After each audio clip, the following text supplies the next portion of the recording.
Assalamualaikum warahmatullahi wabarakatuh. Waalaikumsalam warahmatullahi wabarakatuh. Apa kabar semuanya? Alhamdulillah, luar biasa. Allahu Akbar. Alhamdulillah kita bisa ketemu lagi. Sebelumnya silakan dipimpin doa terlebih dahulu. Sebelum memulai pembelajaran pada hari ini, marilah kita berdoa terlebih dahulu. Berdoa mulai. Berdoa selesai. Dan dulu ya. Ya, Pak. Ajeng Hoirunisa, Hadir, Pak. Lili Hoirunisa, Hadir, Pak. yuk semua. Gak ada yang terlambat. Tidak ada. Sebelum saya melanjutkan pelajaran, saya akan menyampaikan tujuan pelajaran. Diharapkan mampu menganalisis tentang kualitas tenaga kerja. Sudah paham materi tentang lalu, yaitu kaitannya dengan ketenaga kerjaan. Ya, silakan, Ajeng. Izin menjawab, Pak. Materi yang lalu kita mempelajari tentang apa itu ketenaga kerjaan. Yang pertama itu tenaga kerja terdidik, terlatih, tidak terdidik, dan juga tidak terlatih. Contoh tenaga kerja terdidik adalah tenaga kerja yang diperoleh seperti guru, polisi, terus dokter. Tenaga kerja yang berkualitas itu seperti Itu tenaga kerja yang memiliki keterampilan dan bekerja sesuai bidangnya. bekerja sesuai bidangnya. Yang cara meningkatkan kualitas tenaga kerja dari pemerintah, pihak swasta dan individunya sendiri. Upah itu adalah kompensasi yang diberikan oleh perusahaan. Nanti kaitannya dengan permasalahan ya, kaitannya dengan kualitas tenaga kerja, upah dan pengangguran. Ini saya bagikan LKPD terlebih dahulu, nanti tapi jangan berkelompok dulu ya. Ini saya bagikan biar lebih mudah, nanti kelompoknya ini. Jadi langsung 4 orang atau 3 orang. Ini yang saya bagikan adalah ketuanya. Permasalahannya apa sih? Kita lihat di tayangan video. Maka dari itu dibutuhkan tenaga kerja yang berkualitas. Pertama, pemberian materi dan wawasan. Yang menjadi masalah ini ternyata ditolak oleh Serikat Buruh, Konfederasi Serikat Pekerja Indonesia atau KSPI ini menolak. Tadi kaitannya dengan PAH ya, dengan sistem yang akan diterapkan. Sekarang kaitannya dengan pengangguran. Startup telah mem-PHK 15.000 pegawainya pada bulan Mei ini. Alasannya adalah adanya penurunan dan perlambatan pendanaan sehingga dilakukan penyesuaian dan perubahan strategi bisnis. Yang ditanyakan kaitannya dengan video tadi, tidak akan berkelompok. Gimana dengan kita? Ini kan tadi saya cari di internet dan buku itu berbeda loh, Pak.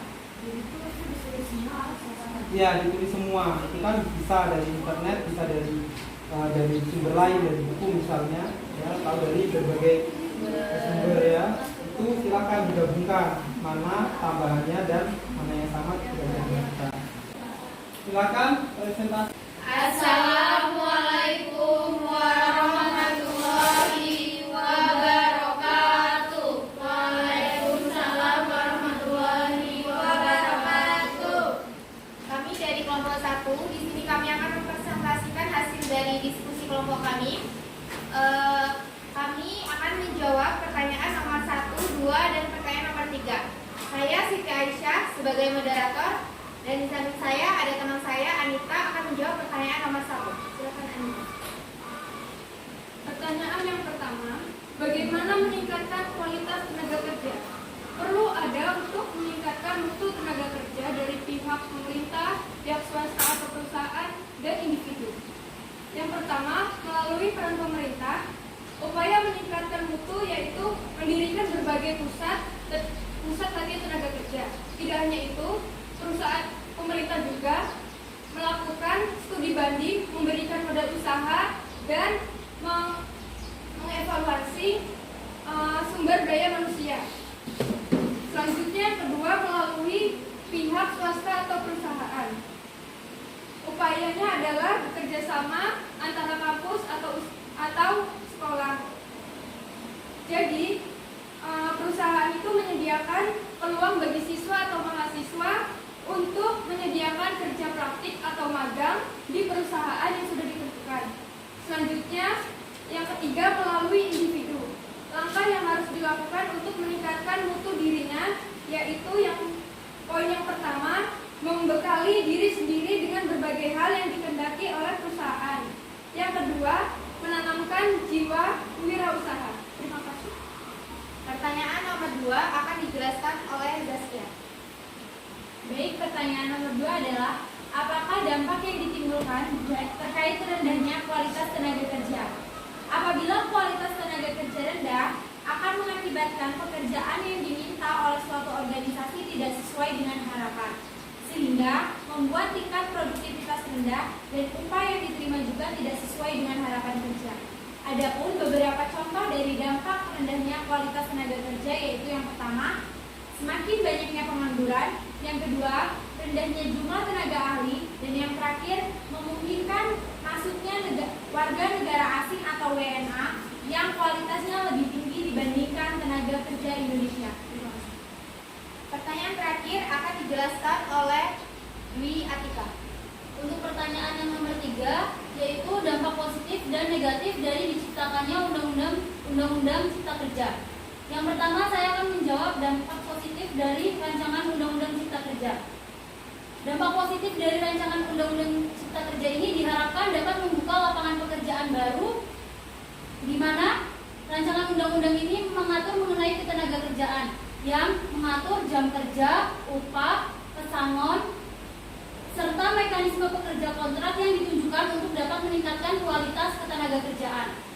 Rancangan undang-undang ini diharapkan dapat mengatasi permasalahan ketenagakerjaan, permasalahan pengangguran yang ada di Indonesia. Rancangan Undang-Undang Cipta Kerja juga mempermudah masuknya investasi.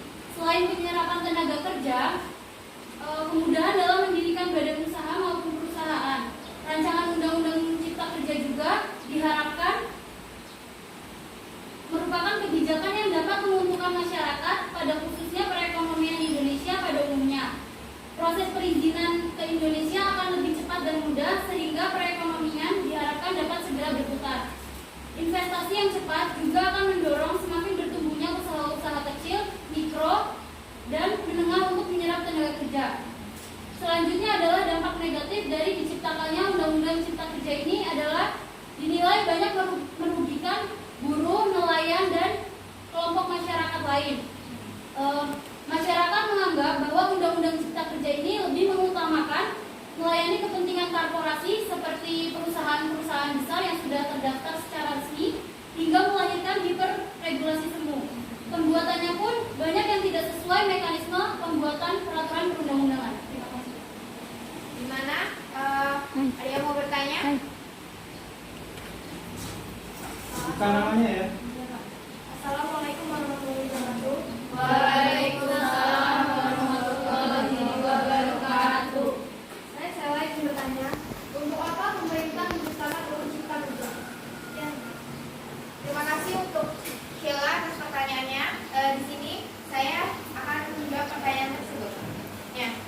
Tujuannya itu mendorong investasi, mempercepat transformasi ekonomi, menyelaraskan kebijakan pusat daerah, memberi kemudahan perusahaan, mengatasi masalah regulasi yang tumpang tindih, serta untuk menghilangkan ego sektoral. Gimana? Maaf, saya Sangga. Saya Amelia dari kelompok 3, tapi menurut kelompok kami masih banyak buruh yang dirugikan dan masih banyak yang sulit menjadi karyawan, lalu upah kerja seolah-olah seperti kontrak kerja. Terima kasih. Oke, terima kasih untuk sanggahannya. Yaitu maksudnya itu pemerintah itu menciptakan UU Cipta Kerja. Nah, salah satunya itu yang saya ketahui untuk mempermudah investasi asing untuk menciptakan lapangan kerja. Walaupun untuk menjadi karyawan menjadi sulit, tapi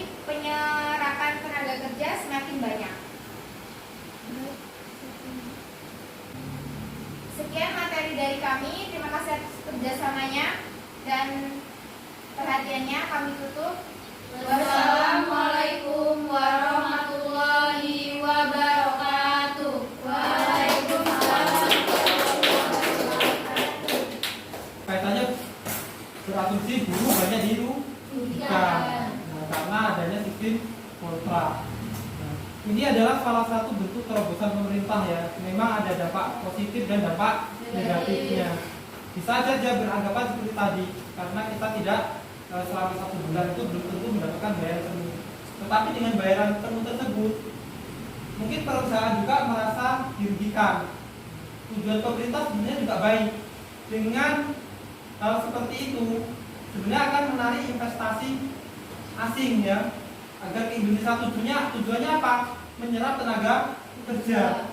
Mungkin keluhan perusahaan saat ini adalah gimana ketika musim tidak bekerja, tanggal merah, libur nasional, kita kan banyak liburnya nih, ya kan?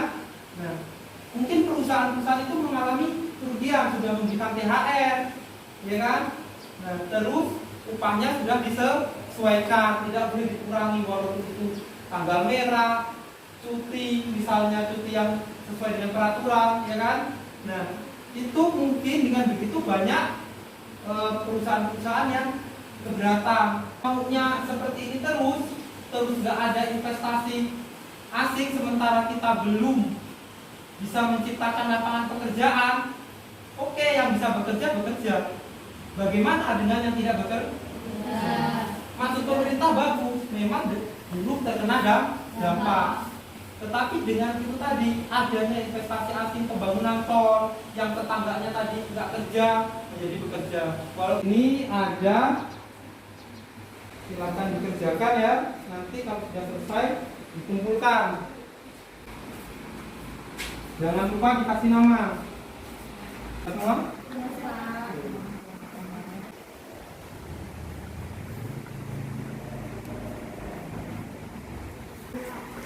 Sudah selesai, bisa dikumpulkan.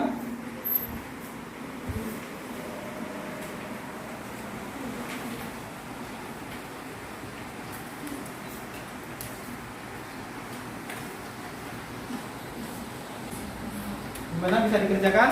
Bisa. Kita kumpulkan bersama. Ini sudah ada ditanyakan lagi kan ya? Atau masih ditanyakan? Silakan kalau ada yang jelas. Oke, saya ingin bertanya ya. Apa yang sudah dipelajari pada hari ini? Dapat mengetahui kualitas tenaga kerja dapat ditingkatkan melalui dorongan dari pemerintah menyediakan pelatihan-pelatihan, dan juga yang baru-baru ini pemerintah menyediakan program prakerja.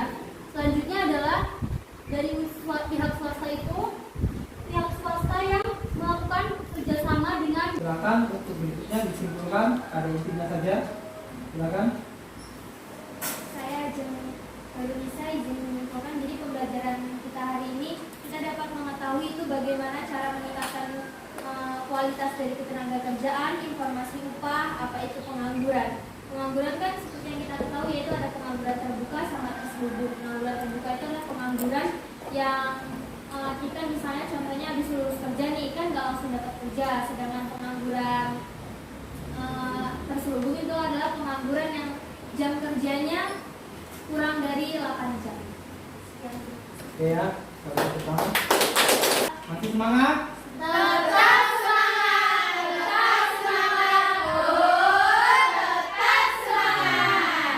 Sudah habis materinya ya untuk pertemuan hari ini. Kita masih semangat ya. Semangat belajar ya. Belajar lagi, belajar terus ya. Pokoknya hari ini belajar, besok belajar. Ya, kita belajar sepanjang hayat ya.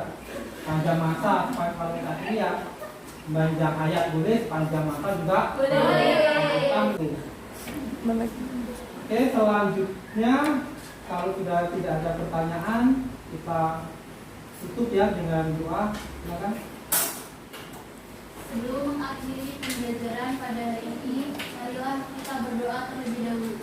Berdoa mulai. Berdoa selesai. Oke, saya Iri. Assalamualaikum warahmatullahi wabarakatuh.